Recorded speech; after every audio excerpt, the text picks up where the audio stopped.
Proseguono allo Stadio Comunale Totorrusso di Aragona i lavori di ristrutturazione della struttura sportiva a cura della ditta Geotech di Lillo Chianetta.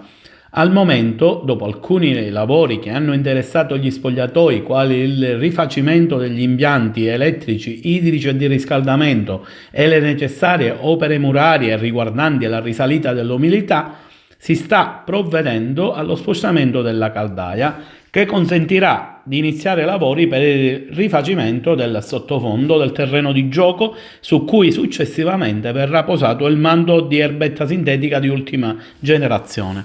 Rimangono da sistemare l'impianto di illuminazione, la copertura del tetto della tribuna e alcuni dettagli non certo trascurabili, quali il bordocampo, che non può essere certamente lasciato in terreno ed erbacce, le reti fermapalloni e la tinteggiatura di cancelli e recinzione, che daranno una bella immagine all'intera struttura, che potrebbe diventare il fiore all'occhiello della provincia di Agrigento.